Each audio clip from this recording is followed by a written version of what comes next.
আসসালামু আলাইকুম বন্ধুরা, কেমন আছেন সবাই? তো গতকালকে এখানে 20 কেজি 40 কেজি আনছি আমি এই খাবার গুঁড়া। আর এই যে আমার দেখতে পাচ্ছেন মুরগির খাঁচাটা, মার্শাল্লাহ অনেক সুন্দর। আর এই যে আমার মুরগি ডিমে বসা, মার্শাল্লাহ একটা বাচ্চা বের হয়েছে। এইটা আসলে ওর বাচ্চা না, এটা অন্য মুরগির বাচ্চা। তো ওদের ভাই বোন মনে হয় 2-1 দিনের মধ্যে ফুটে বের হয়ে যাবে।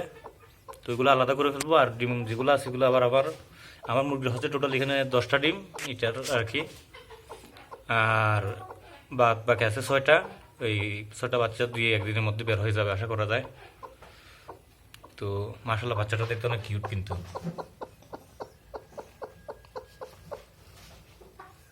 দেখে নাও, এখনই খাবার খাওয়ার চেষ্টা করতেছে। পিছনে আমার মুরগি আরও আছে, দেশি মুরগি। তো এখন ভাবতেছি দেশি মুরগি পালবো, আর সাথে দেশি কিছু পাখিও পালবো। পাখি ফেলার অবশ্য এখন ইচ্ছা নাই, বিশেষ করে খাওয়া যায় এমন জাতীয় পাখি আর কি পালবো, যেগুলো লিগালি পালা যায় ওইগুলা। আর কোয়েল পাখিও আনার ইচ্ছা আছে, দেখা যাক ইনশাল্লাহ কি হয়। তো ডিম আজকে ফুটার কথা সবগুলা, কিন্তু আমি বাচ্চা এখানে দেখতে পাচ্ছি একটা, আর গুলার খবর জানি না অবশ্য। তো দেখেন বাচ্চাটা কি করতেছে মায়ের সাথে।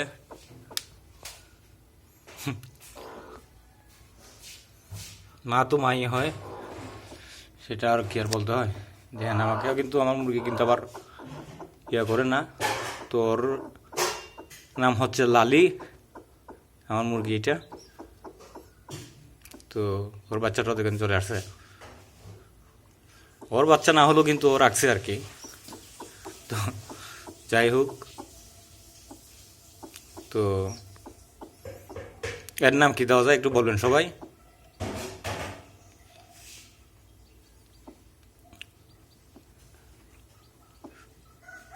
এই বাচ্চাটার নাম কি দিব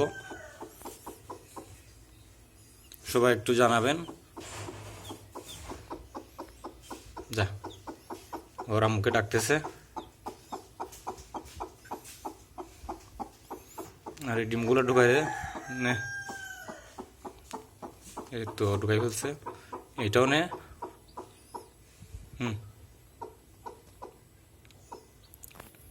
এটা নিয়ে যা। পিছনে আরেকটা রয়েছে, আচ্ছা সবগুলো ও ঢুকাবে, নিজে নিজেই ঢুকাবে ও।